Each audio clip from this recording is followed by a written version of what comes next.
सूली पे लटका दो, मगर मैं रहबरों को रहनुमा कह दूं ये मुश्किल है। सदर मोहतरम, ज़ी वक़ार नाज़िम मजलिस, असातिज़ाए किराम और SRM पब्लिक स्कूल के तमाम तलबा व तालिबात और यहाँ पर तशरीफ फरमा हमारे मेहमानाने किराम, मेरी इज्जतदार माएँ बहनें और नौजवान साथियों, आज हमारे मुल्क के अंदर, पूरे मुल्क भर में यौम जमहूरिया यानी गणतंत्र दिवस का त्योहार बड़े जोर शोर के साथ मनाया जा रहा है, जिसकी एक कड़ी आपके इस SRM पब्लिक स्कूल के अंदर भी मुनाकिद की जा रही है। लेकिन सवाल जहन के अंदर ये आता है कि क्या हम इसको मौज मस्ती के लिए मनाएं? इसे मनाने का मकसद क्या है? इसे मनाने का मकसद सिर्फ और सिर्फ मौज मस्ती नहीं, बल्कि अपने अकाबरीन की कुर्बानी को याद करना, अपने आईन और दस्तूर को समझना और अपने मुल्क के हालात को समझना, यह हमारी जिम्मेदारी बनती है। अगर हम अपने अकाबरीन की तारीख को, उनकी कुर्बानियों को भूलें तो समझ लो अपना वजूद खत्म कर लिया। वक्त के बड़े शायर डॉक्टर माजिद देवबंदी ने कहा है कि वो जिसको बुजुर्गों की रिवायत न रहे याद, वो जिसको बुजुर्गों की रिवायत न रहे याद, उस शख्स की लोगों को पहचान नहीं है। तो आइए हम अपने अकाबरीन की कुर्बानियों को याद करें और अपने आईन और दस्तूर पे जरा सी रोशनी डालें कि हमें हमारा मुल्क कैसे आजाद हुआ, हमारा मुल्क कैसे गणतंत्र बना। तो आइए मैं मुख्तसर वक्त में आपको बताता चलूं कि 15 अगस्त 1947 से पहले हमारा देश जालिम अंग्रेजों की गुलामी का शिकार था। अंग्रेजों की हुकूमत थी, उनकी मर्जी से हम खेती करते थे, उनकी मर्जी से जिंदगी गुजार रहे थे। लेकिन जब उनका जुल्म और तशद्दुद हद से बढ़ा, ये बात हमारे अकाबरीन को गला गुजरने लगी और हमारे अकाबरीन ने हमारे मुस्तकबिल को सोचते हुए, हमारे बारे में ख्याल करते हुए कि हमारी आने वाली नस्ल गुलाम न रहे, इसलिए हमारे अकाबरीन ने कुर्बानियां दी। कुर्बानी दर कुर्बानी के बाद 15 अगस्त 1947 को हमारा देश आजाद हुआ। उससे पहले हमने 26 जनवरी सन 1930 को कांग्रेस अधिवेशन में रावी नदी के तट पर अपनी आजादी का झंडा लहरा दिया था और 26 जनवरी 1930 से सन 47 तक हम अपनी आजादी करते रहे।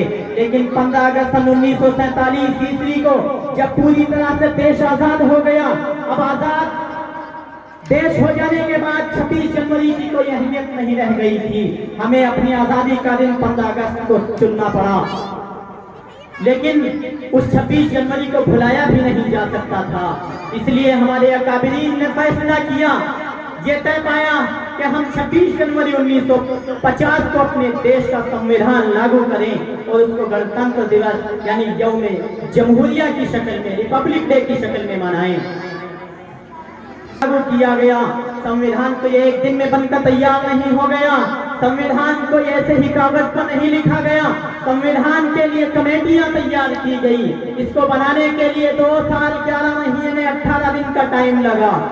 ये दुनिया का सबसे बड़ा संविधान है, हमारे मुल्क का संविधान, विशालतम संविधान 26 नवंबर 1949 को बनकर तैयार हुआ, लेकिन 26 जनवरी 1950 को इसको लागू किया गया और तब से आज तक हम 26 जनवरी को यौम जमहूरिया की शक्ल में मनाते आ रहे हैं। हमें अपने अकाबरीन की कुर्बानियों को याद करना पड़ेगा और ये सारी चीजें कहाँ मिलेंगी? हमें चौपड़े चौराहे पर नहीं मिलेंगी।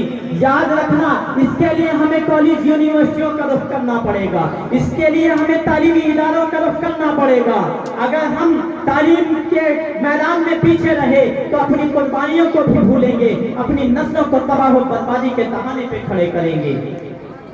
आइए इसी चीज को देखते हुए कि हमारी आने वाली नस्लें तबाह बर्बाद ना हो जाएं, हमारी आने वाले जो ये छोटे छोटे बच्चे, ये नन्हे नन्हे खिलते हुए फूल जो इस हिंदुस्तान का मुस्तकबिल हैं, उनके मुस्तकबिल को ध्यान में रखते हुए चेयरमैन साहब ने इस SRM पब्लिक स्कूल की बुनियाद डाली।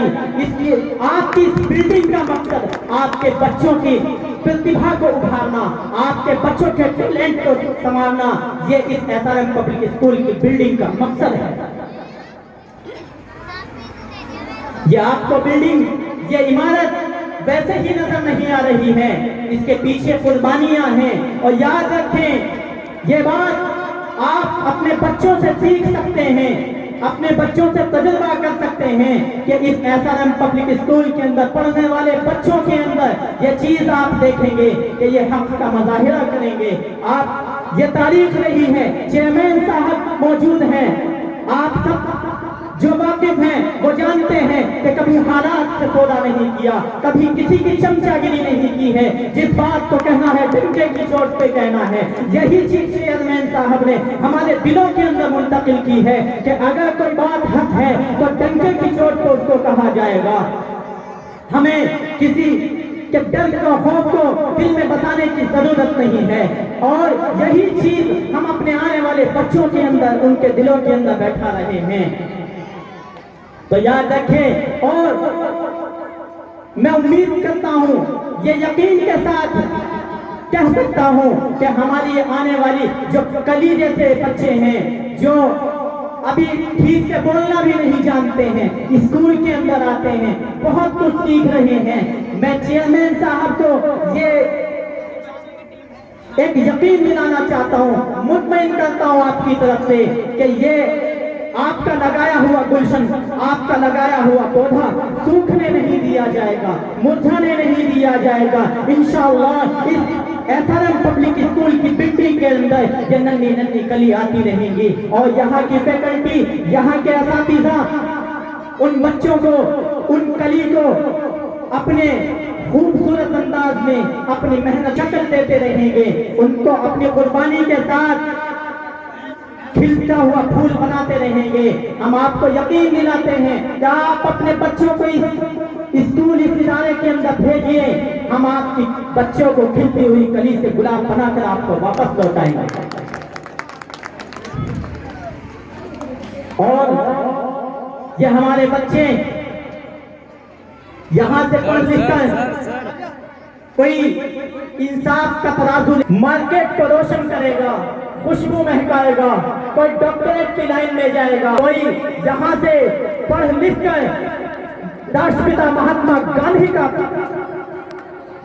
नजीर बनेगा, तो कोई राष्ट्रपति डॉक्टर जाकिर हुसैन बनेगा, कोई वक्त का बाबा कौम डॉक्टर भीमराव अंबेडकर बनेगा, तो कोई डॉक्टर APJ अब्दुल कलाम बनेगा, कोई डॉक्टर APJ अब्दुल कलाम बनेगा, तो कोई कल्पना चावला बनेगी, कोई इंदिरा गांधी बनेगी। आप सिर्फ इसके लिए हमें आपके ताउन की जरूरत है, आपकी मदद की जरूरत है। और वो ताउन, वो मदद हमें आपसे कोई चंदा नहीं चाहिए, कोई रसीद नहीं कटनी है, सिर्फ मदद ये है कि आप अपने बच्चों के मुस्तकबिल रोशन को ध्यान में रखते हुए अपने बच्चों को यहाँ एडमिशन दिलाइए, आप अपने बच्चों को यहाँ भेजिए और उन बच्चों को फिर खिलती हुई कली से गुलाब बनता हुआ आप खुद देखेंगे। हमें आप बच्चों के परफॉर्मेंस को देखना है कि हमारे बच्चों ने किया है। बस मेरी मसाफत मेरी रफ्तार न दे, हम सफर मेरी मसाफत मेरी रफ्तार न दे, साथ चलना है तो चल, राह की दीवार लगे, और खुद ही बता देंगे सजा कैसी है, रास्ते खुद ही बता देंगे सजा कैसी है। तुझको घर से जो निकलना हो तो अखबार न दे। बड़ा